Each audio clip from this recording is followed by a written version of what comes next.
Hello, welcome back to another FPL video. I hope everybody is doing well.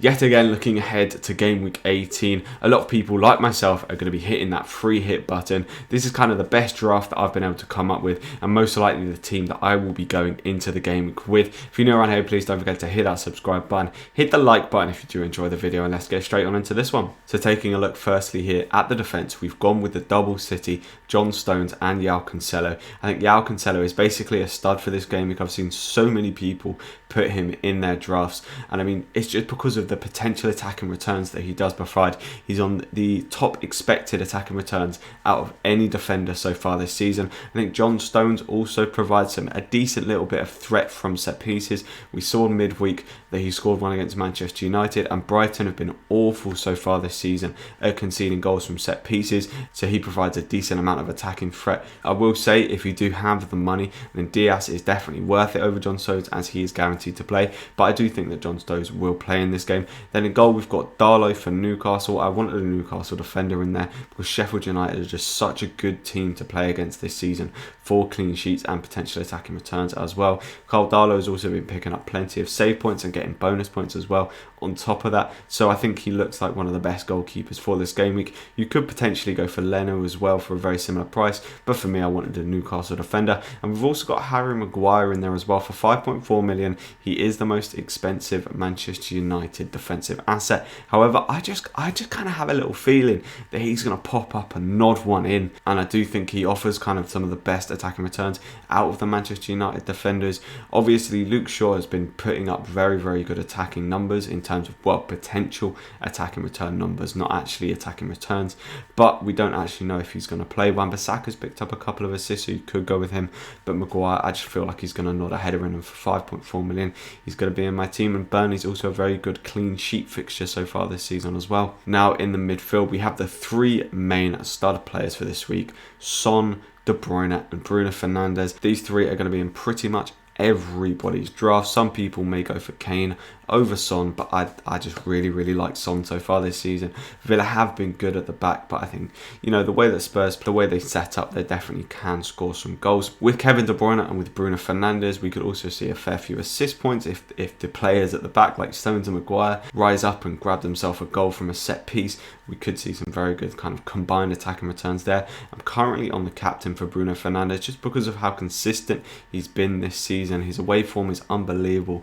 De Bruyne has, you know, he's had one good game against Chelsea, really. He had a couple of good games against Burnley and Fulham earlier on, but the way that teams kind of go to the Etihad, sit behind the ball, I do think Manchester City will actually find it a little bit tougher than they did against Chelsea, and likely that, you know, Jesus or Aguero will be back for this game, so De Bruyne will sit a little bit deeper. You know, I'm 100% will be having him for this week, but I'm just not quite sure on the captaincy, but fair play if you do go for him. Then we've got the little bit more differential options in the midfield. We've gone for Saka and we've gone for Rashford. I do think Saka will be quite highly picked this weekend, actually, just because he's such a good enabler, playing against the Crystal Palace side, who haven't been too good defensively, and Saka just looks like a bit of a baller. And for 5.34 million, I think he looks like a great option for this weekend. And Rashford as well. I think he looks very good when he plays on that right-hand side for Manchester United. Bruno Fernandes pinging the ball over the top to him. He could easily go and grab a couple of goals against Burnley, having watched him play, as I actually own him in my main team now. You know, he looks like he's going to score in pretty much every game. He looks like he should have scored in the Manchester City game, so I think that Matt Rashford looks like a pretty decent option for this game week, and one that I will definitely be going into the game with. Then moving into the attack, and probably what will be the most selected attacking partnership for this game week: Callum Wilson and Harry Kane. I'm personally going with the double up of Kane and Son. I just think I can't go without it. The amount of people that are going to own it, and I also just feel like they definitely can go and grab some goals against Villa. Villa have shown that they can be very defensively sound this season, which is fair play to them, but we're talking about Spurs, one of the most clinical sides in the league, and you know, if one of them's going to score, it's likely that the other one will be assisting them, so I really do like that combination. And you know, if loads of people go without Kane and Son because they don't think it's necessary, then it could become a differential. I think that's unlikely though, but I just really like Kane x Son myself. And then Callum Wilson, as I referred to earlier, with Darlow. Sheffield United are not only a team that have been great to like keep clean sheets against, but they're also a great team to get attacking returns against. Callum Wilson looks like the man for Newcastle this season. If they're going to get attacking returns, it's going to be through him. So I think Callum Wilson looks like a great option. Penalty taker as well. So yeah, Callum Wilson and Harry Kane up front for me. Then a quick look at the bench. I think it is a good idea to have a playing bench this weekend.